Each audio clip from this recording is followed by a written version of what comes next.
wa bihamdi subhana rabbil a'la. Satu napas sekali itu pasti dia akan rasakan indah. Masya Allah. Tapi kalau dia jojo, satu napas 3 kali. Dia keburu-buru. Allahu Akbar, Allahu Akbar. Itu yang bukan dia rasakan nikmatnya, tapi dia rasakan capeknya. Paling susah itu istiqomah. Itu sangat susah sekali. Itu bagaimana biar kita terpelihara istiqomahnya? Ya harus ada rasa kecanduan. Harus candu ya. Candu.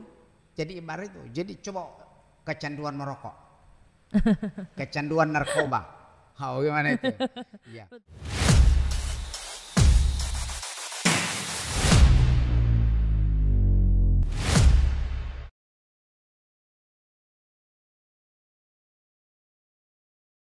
Assalamualaikum teman-teman semuanya, balik lagi di YouTube channel Infobual Creative Hub bersama saya Dwiati Farini. Marhaban ya Ramadan, akhirnya teman-teman kita semua sudah berada di awal Ramadan, bulan berkah, bulan suci untuk kita semua umat muslim ya. Nah untuk bulan puasa ini teman-teman, Infobual akan menyajikan konten-konten podcast yang tentunya bisa menjadi teman ngabuburit kalian semua selama bulan Ramadan 2024. Seperti halnya malam hari ini, di sini saya sudah bersama satu bintang tamu yang dimana ini adalah Ustadz kami juga. Selamat datang, Assalamualaikum Ustadz Dr. Anus Abdullah Lamase MPD. Waalaikumsalam warahmatullahi wabarakatuh. Untuk teman-teman yang belum tahu ya, sekarang ini menjabat sebagai Ketua MUI Kabupaten Buol Bapak ya. Kemudian juga menjabat sebagai Kepala Dinas Pendidikan dan Kebudayaan Kabupaten Buol. Untuk teman-teman semuanya, tema yang akan kita angkat adalah sedikit menarik ini menurut saya ya, yaitu pernah salah tapi ingin soleh. Cara optimalkan amal di bulan Ramadan gitu. Nah untuk pertama ini Pak, mungkin yang saya mau tanyakan ke Pak Ustadz, pendapat Pak Ustadz tentang tema kita, pernah salah tapi ingin soleh. Baik, itu tema bagus sekali. Baik, Assalamualaikum warahmatullahi wabarakatuh, teman-teman semua di mana saja berada. Bapak, tema itu bagus sekali karena di dalam Al-Quran, ya alladzina amanu tubu ilallah tawbatan nasuha. Segunung Anda punya kesalahan, tapi ketika Anda mau ingin soleh, selesai kesalahan, Anda menjadi bersih dengan ketentuan taubatan nasuha. Dan ini apakah ada kaitannya? Ini kalau menurut saya ada beberapa pernyataan, kalau tidak salah ini dari beberapa ustadz yang berseliweran di sosmed itu Pak Ustadz, itu mengatakan bahwa Allah lebih menyukai pelaku maksiat yang bertaubat daripada orang soleh yang tidak pernah merasa salah. Menurut Pak Ustadz bagaimana? Dua-duanya salah. Oh ya. Dua-duanya salah. Allah lebih menyukai pelaku maksiat yang bertaubat. Oh ya, benar. Allah lebih menyukai pelaku maksiat yang bertaubat. Sudah betul itu. Betul. Daripada orang saleh yang tidak pernah merasa salah. Ya baik. Jadi begini. Innallaha yuhibbul muttawwibina. Allah sesungguhnya Allah itu menyukai orang-orang yang bertobat. Seperti yang saya katakan awal bahwa segunung kesalahannya, dia pernah melakukan berbagai kesalahan, tapi kemudian dia bertobat dan dia mengaku untuk soleh selamanya, lebih baik daripada dia soleh tapi kemudian hampir seluruh perbuatannya justru tidak mencerminkan kesolehannya. Contoh, sholat tapi bicara orang, gugur, ya karena mulut ini kan hanya digunakan, tidak boleh talbis. Apa itu talbis Pak Ustaz? Campuran. Okay. La talbisul haq bil batil. Mulut kalau hanya sudah digunakan berzikir, digunakan baca Al-Quran, berarti gosipnya hilang. Harusnya begitu. Harusnya begitu. Okay. Hatinya harus dijaga karena hati ini sesungguhnya menghantarkan orang pada kehusuan. Apa itu khusu? Khasa'ah. Qad aflahal mu'minul ladzina fi salatihim khasa'un. Khasa'ah, beruntunglah orang-orang yang khusyuk, tenang dalam sholatnya. Ternyata ketika harus tenang dalam sholatnya, maka dia menjadi bahagia. Ala bidzikril tatmainul qulub. Jika Allah mengatakan engkau menyebut mengingatku, hatimu menjadi bahagia. Dopamin. Hormon dopamin. Kalau kita lihat tadi pernyataan kedua itu menyebutkan bahwa daripada orang saleh yang tidak pernah merasa salah. Ini ada kaitannya dengan sifat sombong ketika sudah merasa soleh barangkali Pak Ustadz ya. Memang iblis laknatullah itu agak berpotensi dia hinggap kepada orang yang pernah dan ahli melakukan kebaikan. Oh, pada orang-orang soleh. Ya orang-orang soleh. Masya Allah. Sudah hebat dia sholat. Terus kemudian siapa yang sehebat sholat seperti saya di sini? Dalam hati meskipun dia tidak bilang, sesungguhnya dia sudah angkuh, sudah sombong. Dan itu tidak boleh. Dan tidak. Siapa yang mengalahkan saya ceramah di sini, kecuali saya, itu sudah sombong. Iya, tidak boleh. iya, betul. Kalau bukan saya, di kampung ini, di kota ini, atau ngurusin masjid ini, atau apa saja yang diurus, tidak ada. Itu juga angkuh. Tidak boleh. Walaupun tidak tersampaikan. Walaupun tidak tersampaikan dalam hatinya saja. Apalagi kalau tersampaikan, itu lebih bermasalah lagi. Oke. Berarti ini bisa dibilang Pak Ustadz, ternyata cobaan itu bukan cuma perbuatan salah, dosa, tapi solehannya ini juga ini cobaan ya. Liyabluwakum ayyukum ahsanu amala. Dalam hidup ini semuanya cobaan. Semuanya cobaan. Tapi siapa yang lolos dari cobaan, Allah menyebutkan ayyukum ahsanu amala. Kamu semua yang melewati sejumlah permasalahan, terus kamu mampu menyelesaikannya, ahsanu amala, menjadi terbaik. Masya Allah. Baiklah. Nah, Ustadz berbicara tentang taubat, utamanya di bulan Ramadan. Ini apa keutamaan taubat di bulan Ramadan selain bulan-bulan yang lainnya selain Ramadan ini Pak Ustadz? Ya, taubat ya mestinya tidak mesti nanti Ramadan baru taubat. Iya. Nanti Ramadan baru full masjid, nanti Ramadan rajin ngaji, nanti Ramadan. Cuma memang di Ramadan itu kelipatan ibadah ada. Tapi bukan dalam artian selesai Ramadan berhenti. Betul. Berhenti. Itu yang makanya disebutkan la'allakum tattaqun. Bukan disebutkan di situ engkau bertakwa setelah melaksanakan bulan suci Ramadan. Tapi mudah-mudahan engkau bertakwa. Artinya setelah melaksanakan bulan suci Ramadan sepenuhnya, satu bulan penuh, itu artinya 12 bulan atau 11 bulan ke depan ketakwaan itu menghantarkan engkau menjadi lebih baik dari sebelumnya. Istiqomah. Karena orang-orang istiqomah itu mendapatkan hadiah spektakuler saat mau meninggal. Masya Allah. Orang-orang istiqamah. Iya. Dan itu yang paling sulit Pak Ustadz. Itu yang paling sulit. Innal ladzina qalu rabbuna Allah tsumma istaqamu tatanazzalu alaihim malaikah. Siapa dia yang menyebut Allah rajin sekali, istiqamah, tidak pernah putus, Allah akan mengutus malaikat saat dia menghembuskan napas terakhir. Masya Allah. Pada saat menghembuskan napas terakhir, mata sudah jelalatan ke atas, mau lihat ke atas, terus kemudian malaikat berkata, Allah takhafu, jangan anda takut. Masya Allah. Yang kedua, malaikat mengatakan, ini malaikatnya bukan satu loh, malaikatnya banyak. Malak satu malaikat, malaikat banyak malaikat. Belum malaikatul maut, baru malaikat yang datang mengiringi kepergiannya. Pernyataan mereka yang kedua adalah, wala tazzanu, jangan engkau bersedih. Saya kabarkan buat anda, wa basyirul bil jannatil lati kuntum tu'adun. Saya kabarkan buat anda yang istiqamah, yang sering dan terus menerus mengingat Allah, dan hatimu menjadi qalbun salim, itu surga buat anda. Amin. Semoga untuk kita semua ya teman-teman penonton juga. Nah ini Pak Ustadz yang saya mau tanyakan, ini kan yang paling susah itu istiqomah. Itu sangat susah sekali. Itu bagaimana biar kita terpelihara istiqomahnya? Ya harus ada rasa kecanduan. Harus candu ya. Candu. Jadi ibarat itu. Jadi coba kecanduan merokok. Kecanduan narkoba. Gimana itu?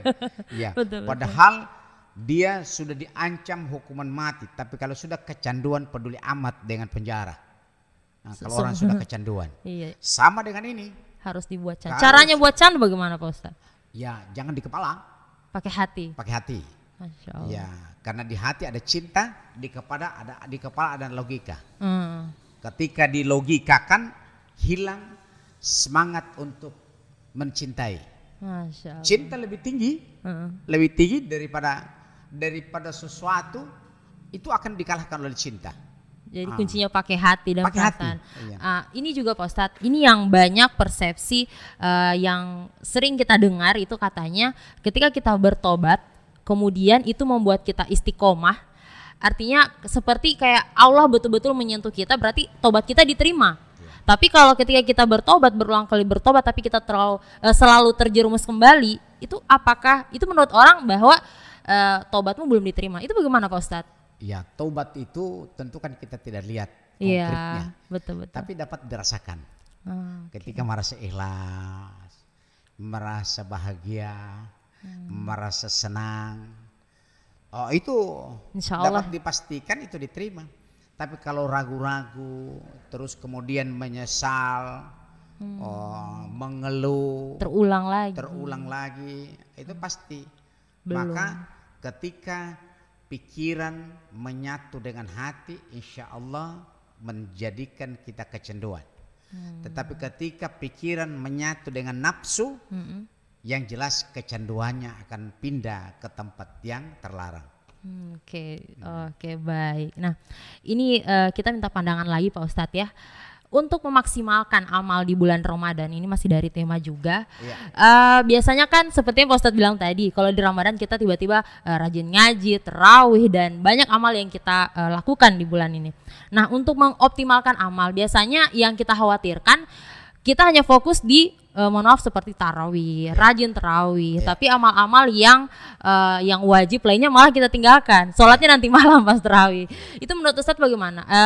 Amal apa yang sekiranya kita utamakan atau kita dahulukan selama bulan Ramadan ini? Kalau kita bicara dalam konteks atau perspektif keduniaan, ada namanya skala prioritas. Iya benar. Dalam Islam, ketika kita mengutamakan yang wajib, berarti duluan dilaksanakan ketimbang yang sunat.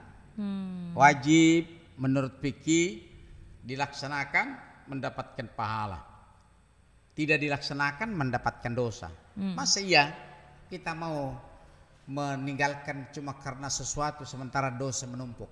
Yang sunat, misalnya tarawih kan bisa tengah malam. Iya. Bisa tengah malam. Tidak mesti di masjid juga. Tidak mesti di masjid, bisa juga sendirian. Bisa bersama, bisa sendirian, bisa sesudah sholat isya. Ini agak longgar waktunya. Iya. Bisa tengah malam.